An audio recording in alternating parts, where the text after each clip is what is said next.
Bonjour à tous, c'est Simon, je suis avec vous, mais aussi avec une bonne partie de l'équipe, pour vous parler d'un sujet qui a tendance à agacer pas mal les cinéphiles, voire à nous rendre un peu dingues. Je parle bien sûr des remakes. Pourquoi? Parce que il y a peu a été montré et est sorti partout en salle en France, enfin en tout cas dans pas mal de salles, Coupé de Michel Hazanavicius, qui est le remake de Ne coupez pas de Shinichiro Ueda, assez brillante et cultissime comédie japonaise.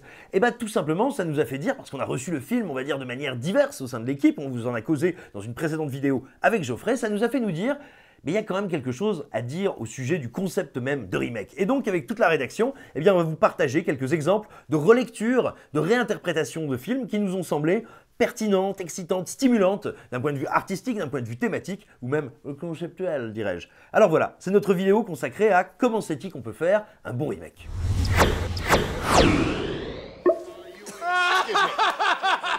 Excuse me.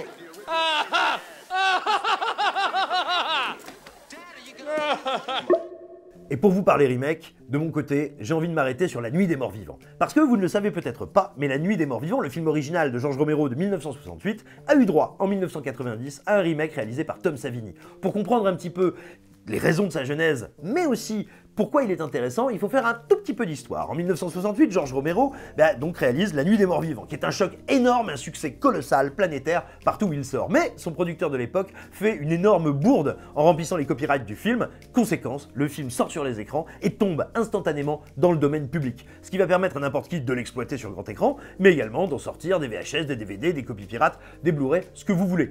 Et donc, conséquence, Romero ne gagne pas un rond sur le film.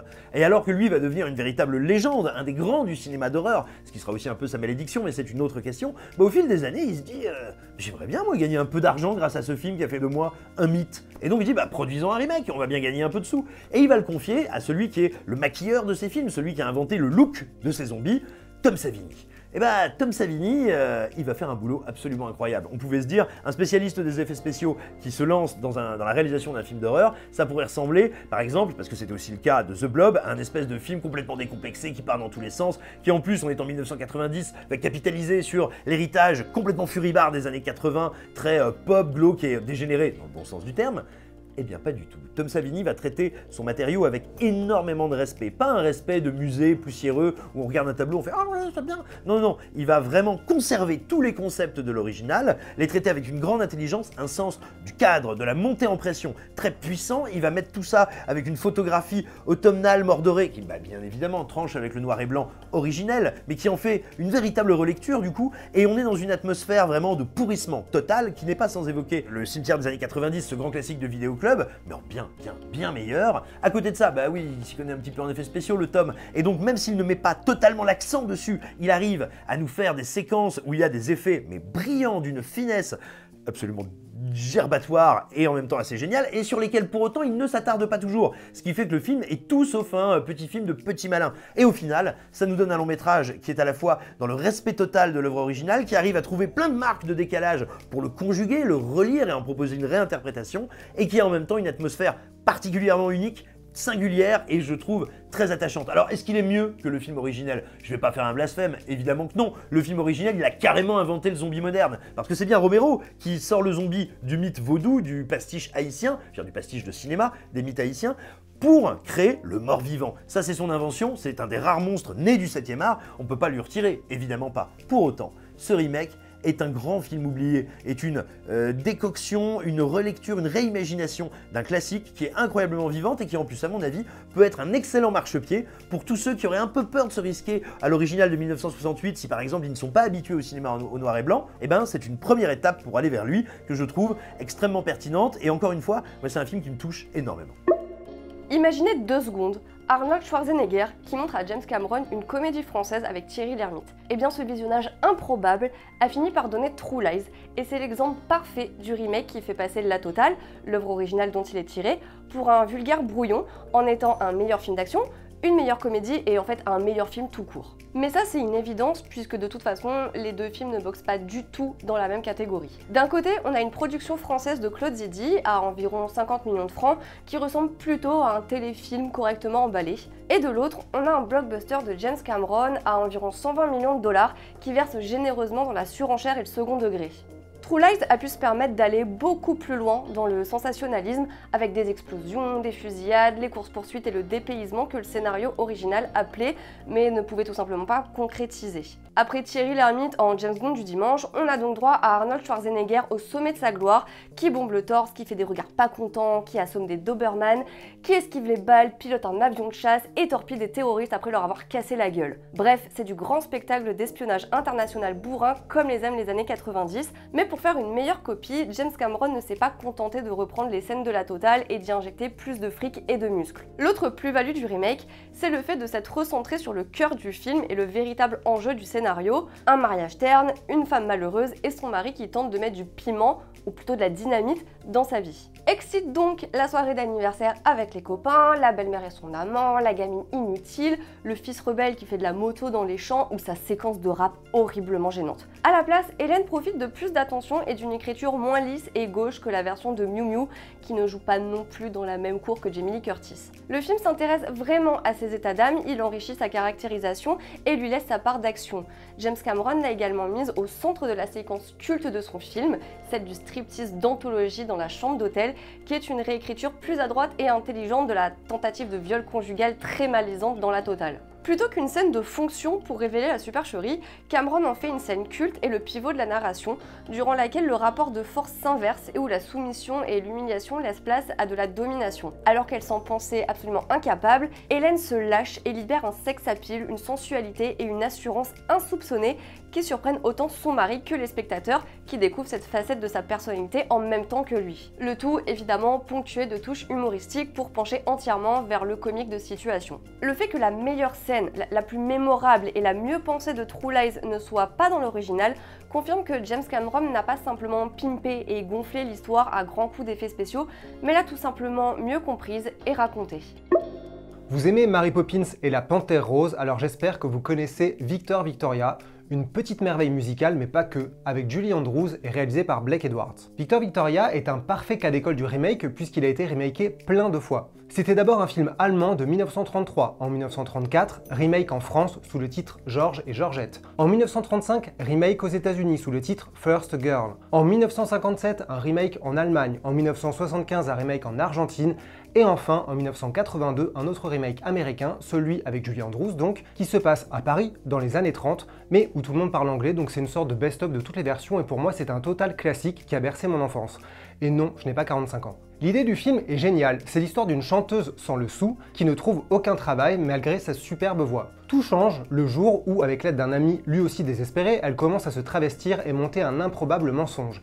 Victoria devient ainsi Victor, un homme androgyne qui se fait passer pour une femme sur scène.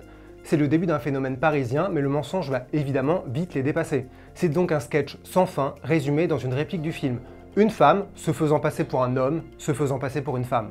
C'est un grand remake parce que c'est d'abord un grand film. Victor Victoria est une merveille de comédie, avec toujours un petit grain de folie entre le féerique et la farce. Par exemple, il y a une histoire d'amour au centre du film, qui finit bien mais qui commence très mal. L'homme, qui est le prototype du macho basique, réalise qu'il est attiré par ce qu'il pense être un homme, ce qui provoque une cascade de doutes et de blagues. Le réalisateur Blake Edwards était un génie de la comédie comme il l'a prouvé avec The Party et les films La Panthère Rose. Il a un sens du timing comique fantastique et Victor Victoria le rappelle bien, je pense notamment à la scène du cafard au restaurant qui est absolument géniale, ou la partie de cache-cache dans l'hôtel. Ce sont des scènes simples mais il y a un rire universel pour les enfants et les adultes parce que c'est juste brillamment mis en scène, écrit et joué. Et pourtant Blake Edwards va loin dans la comédie avec notamment le personnage de Leslie Ann Warren qui n'a pas volé son Oscar du meilleur second rôle avec cette horrible poupée Barbie des enfers. Mais même là, ça reste hilarant et maîtrisé. Victor Victoria, c'est la rencontre entre la légèreté du vaudeville, du bon théâtre de boulevard, et le spectacle gracieux de la comédie musicale. Et des deux côtés, c'est irrésistible parce que tout le monde y va à fond, à commencer par Julie Andrews et Robert Preston. Quand on passe à la comédie musicale, c'est un plaisir pour les yeux et les oreilles, avec notamment le jazz hot, The Shady Dame from Seville, ou ce beau numéro qui joue sur les doubles face-homme. Et enfin, Victor Victoria reste d'une modernité folle, avec ce jeu sur les genres, le regard sur les corps et les stéréotypes, le tout avec intelligence. C'est toujours drôle, léger, mais jamais bête. Pourquoi ? Parce que les personnages sont beaux et ne sont jamais sacrifiés pour un rire facile et méchant. Blake Edwards a une tendresse infinie pour ces marginaux, qu'ils crèvent la dalle comme Victoria au début, ou qu'ils soient condamnés à vivre dans l'ombre comme Toddy qui est gay, à une époque où c'était vraiment pas la joie. Ce film, c'est vraiment le conte de fées des laissés pour compte, c'est le rêve d'un monde où ils ont eux aussi une chance d'exister et briller, ce qui en fait un film drôle mais également magnifique. Franchement, je serais étonné qu'on ne voit pas un énième remake débarquer, vu comme c'est toujours une histoire très drôle, moderne et pertinente, et c'est sûrement ça l'ultime preuve que c'est un bon remake, il n'a pas pris une ride et on a du mal à imaginer qu'il y ait eu d'autres versions avant. Avant d'être le chef-d'œuvre de Philip Kaufman réalisé en 1978, L'Invasion des profanateurs est la deuxième adaptation du roman Graines d'épouvante de Jack Finney, publié en 1955. Graines d'épouvante, c'est un bouquin qui raconte l'invasion d'une entité extraterrestre sur Terre qui prend une forme humaine et remplace petit à petit l'humanité, individu par individu. Cette histoire, elle a d'abord été mise en scène au cinéma par Don Siegel en 1956 avec L'invasion des profanateurs de Sépulture. Don Siegel, il en avait fait une version très littérale, reprenant la même unité de lieu avec la petite ville de Santa Mira, conservant le même personnage principal avec Miles Bennell, le médecin du coin, et il avait gardé évidemment bien des péripéties présentes dans le bouquin. Mais d'une certaine manière, Siegel, il avait eu l'intelligence de sortir du simple genre de la science-fiction pour jongler entre les styles et en faire à la fois un film noir, notamment dans le dernier acte, un film complètement paranoïaque, appuyant sans trop d'ambiguïté une métaphore de la guerre froide et de la menace communiste, même si Siegel a toujours dit d'ailleurs que ce n'était pas du tout son intention, et puis évidemment un film d'horreur sur le conformisme et le libre arbitre, avec l'arrivée d'une société dépourvue d'émotions, sans amour, amitié, famille, etc. Autant dire que je trouve que L'invasion des profanateurs de Sépulture en lui-même est déjà un pur chef-d'œuvre, qu'il était difficile de détrôner. Mais c'était sans compter le talent absolu de Philip Kaufman, parce que son remake, L'Invasion des profanateurs, est encore plus dense, plus terrifiant, plus tragique et donc d'autant plus réussi. D'abord, il y a ce générique qui vient sceller la menace qui attend les personnages et les spectateurs, elle vient d'une autre planète. Kaufman ne tourne pas autour du pot, il suit cette créature gélatineuse à travers l'espace jusqu'à son arrivée sur Terre, se déposant sur les plantes pour former des petites gousses élégantes avec leurs fleurs roses. Immédiatement, le film se lance donc et nous fait confiance du danger qu'encourent les humains, et notamment la jeune Elisabeth, qui ramène une des fleurs chez elle. Et cette menace, elle s'annonce bien plus dangereuse pour les personnages que dans le film original, parce que L'invasion des profanateurs change totalement de cadre. La petite ville de province rassurante est délaissée par Kaufman pour l'immense ville de San Francisco. De quoi remanier totalement les thématiques du film, et surtout la détresse des personnages, et donc de nous, en tant que spectateur. Ici, ce n'est plus simplement la chaleur humaine qui est en danger, puisqu'elle est déjà très rare dans une métropole aussi tentaculaire, grisonnante et triste. Les Parisiens, vous-même vous savez. Non, ici, ce qui rend l'invasion extraterrestre terrifiante, c'est que personne ne semble s'en rendre compte, ou même s'en soucier. Dans une ville où presque tout le monde est un inconnu pour chacun, comment se faire confiance? Comment croire en la détresse d'un autre sans le juger? Ou comment partager sa détresse et être compris si l'on craint d'être pris pour un fou? Bref, la paranoïa est décuplée, et pire, elle semble inévitable dans un monde où la différence est rejetée et vue comme un danger. Concrètement, il vaut mieux se fondre dans la masse, quitte à perdre peu à peu sa propre identité, à moins qu'elle finisse complètement par s'effacer, parce qu'on s'est endormi sur nos acquis, littéralement, et qu'on a laissé la société reprendre le dessus. Eh bien, toute cette horreur, la mise en scène de Philip Kaufman vient l'amplifier de façon beaucoup plus oppressante. Car si au niveau de son scénario, L'invasion des profanateurs repose sur un concept similaire au film de Siegel, avec ce groupe d'amis qui remarquent l'invasion se déroulant autour d'eux, le film a non seulement l'intelligence de déconstruire le film original pour intensifier ses meilleurs éléments, moderniser ses thématiques et lui rendre quelques hommages. Je vous laisse la surprise au visionnage. Mais en plus, c'est vraiment au niveau de la mise en scène et de l'atmosphère que le remake de Kaufman prend le dessus sur le film de 1955 pour moi. Attention, Siegel est un grand réal et son jeu avec les gros plans instiguait un trouble latent, ce qui permettait de créer une ambiance très effrayante. Mais dans L'invasion des profanateurs, Kaufman est bien plus frontal, plus brutal. Chaque plan de son chef opérateur Michael Chapman est une mine d'or pour nous plonger dans un climat autrement plus étrange et anxiogène. Entre les plans débulés, les focales déformantes, les jeux de lumière, il y a un plan merveilleux dans un placard, ou tout simplement les panoramiques écrasant les personnages au milieu d'une ville qui semble hors de contrôle, tout est plus impressionnant. Grâce à une utilisation merveilleuse du hors-champ, à la musique de Danny Zetlin qui crée un malaise ambiant sombre et torturé autour de notre attachant quatuor, et aux expérimentations sonores du film, notamment avec ce cri terrifiant des clones, il y a une sensation d'étouffement, d'inéluctabilité, alors que les personnages semblent poursuivis continuellement. Alors, quand le film s'immisce carrément dans l'horreur corporelle, la body horror littéralement, avec les causes gluantes clonant les humains pour offrir des scènes à la fois dégoûtantes, hypnotiques et gore, Kaufman accentue encore un peu plus la tragédie en cours. La jolie petite fleur rose de départ, c'est bien un lampoison rongeant le monde de sa beauté, mais c'est surtout un horrible amas visqueux, sale et répugnant. Et face à une telle puissance, face à l'impulsion de la masse, difficile de lutter, voire impossible, c'est l'ultime point propulsant L'invasion des profanateurs en remake parfait et bien meilleur selon moi. Ces dernières secondes, grâce à une conclusion très sombre et cauchemardesque, ce que n'avait pas pu faire Siegel à cause des producteurs, et ben Kaufman il offre l'un des derniers plans les plus mémorables de l'histoire du cinéma, et surtout un son qui vous donnera des frissons pour bien des nuits. Si le concept de remake est souvent violemment rejeté, c'est certes parce qu'on s'est bouffé des tartines du remake opportuniste, on est bien d'accord, mais aussi je pense parce qu'on les appréhende souvent de la mauvaise manière. La question c'est toujours, est-ce qu'il est meilleur que l'original? Et la réponse est souvent non, logiquement, mais c'est une vision qui est quand même assez simpliste, voire même bêtement mercantile. C'est vraiment considérer un deuxième film comme une version 2.0 d'un premier film, c'est vraiment juste une comparaison de valeur en fait. Or, l'intérêt est bien dans la comparaison, mais pas dans ce type de comparaison. Un bon exemple pour moi, c'est La Féline.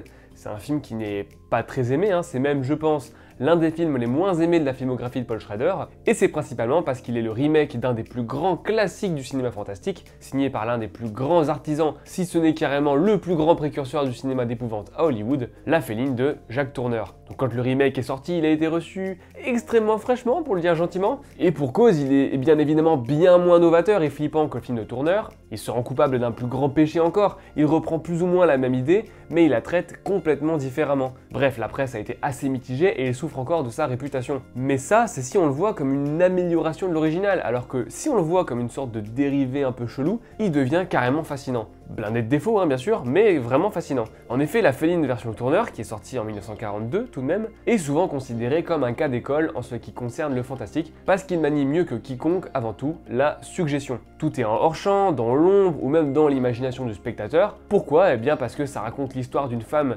qui craint de se transformer en panthère si elle succombe à la passion. Son mari, lui, il pense logiquement que c'est des conneries.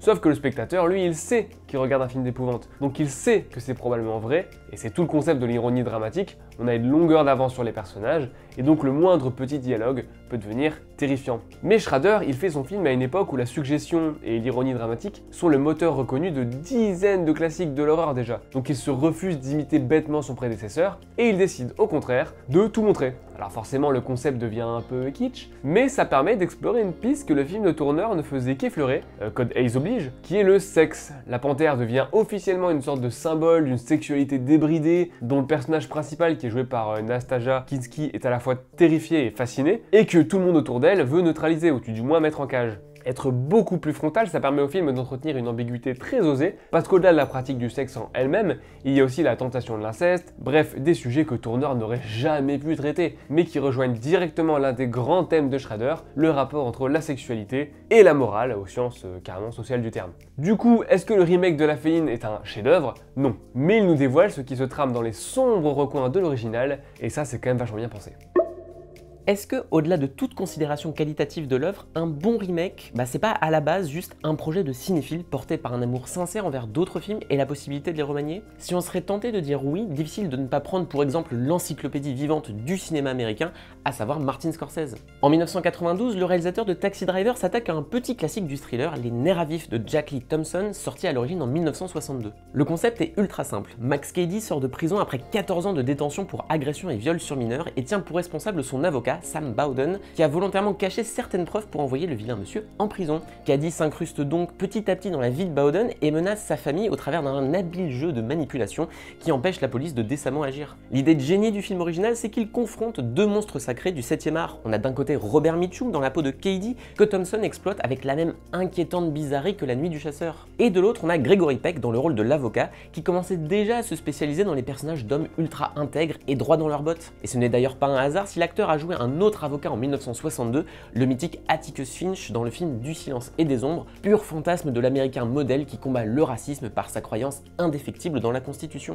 Or, Les Nerfs à vif est beaucoup plus ambigu car Bowden a laissé son instinct, notamment de père, dicter sa prise de décision allant quand même techniquement à l'encontre de la loi. Et le personnage de Cady fait donc tout pour mettre en lumière cette hypocrisie en harcelant sa famille, au point de remettre en question la valeur de la justice expéditive et de la limite morale. Le film vrille petit à petit, notamment par ses jeux d'ombre expressionnistes hérité du film noir. Pour autant, on peut sentir une limite dans Les Nerfs à vif, celui d'un film dont les éclats de violence et les sujets tabous qu'il aborde sont finalement quand même pas mal édulcorés ou gardés dans un hors-champ assez confortable. En même temps, la droiture que cherche à conserver le personnage de Bowden est grandement soutenue par la tenue d'une mise en scène ultra carrée, justement mise à mal par la façon qu'a Cady de s'imposer dans le cadre et l'espace. En tout cas, nul doute que Martin Scorsese a perçu ses envies parce que son remake, en fait, il prend cette démarche et il pousse les potards à 1000. On pourrait bien évidemment s'attarder sur la performance hallucinée de Robert De Niro qui incarne Cady avec une hargne terrifiante, mais finalement il est un peu à l'avenant d'un film qui se permet de toute façon toutes les outrances. Certains ont d'ailleurs vu dans le postulat de Scorsese un exercice de style un peu vain, mais personnellement je l'adore pour sa dimension purement expérimentale et fascinante, toujours sur le point de se casser la gueule avant de retrouver l'équilibre. En même temps, c'est aussi la période où Scorsese était à fond dans la poudreuse, et je ne parle pas de ski, ce qui aide grandement à la folie du film. Sa version fait littéralement de son antagoniste un livre ouvert qui s'est réapproprié des passages de la Bible en se les tatouant sur le corps. C'est une certaine idée de la justice divine et de son imagerie que convoque le film dès cet orage improbable qui apparaît lorsque Cady sort de prison. Qu'il s'agisse d'une séquence de fouilles corporelles face à une vie teintée ou d'un final délirant sur un bateau pris dans une pluie diluvienne, Les Nerfs à Vif fait justement tournoyer sa caméra dans tous les sens, fait péter 1000 couleurs pour s'opposer au noir et blanc de l'original et cherche en permanence à paraître ultra ostentatoire dans sa violence pour mieux faire de son méchant un ange de la vengeance inarrêtable. Mais le plus beau dans tout ça, c'est que derrière cette évolution, Scorsese a l'intelligence de penser son remake à l'aune de ses modèles et des grands maîtres du thriller. Un peu comme si Hitchcock avait pris dès en fait Les Nerfs à Vif créait un pont entre ces images ultra modernes et le passé du cinéma, notamment grâce à la musique cultissime de Bernard Herrmann qui semble sorti d'une autre époque, ou des caméos réjouissants qu'il offre justement à Robert Mitchum et Gregory Peck. Cet étrange objet de réécriture n'en est que plus génialement bizarre et c'est pour ça qu'il est un remake précieux et parfait pour un double programme avec l'original, parce que je vous assure, ça réveille.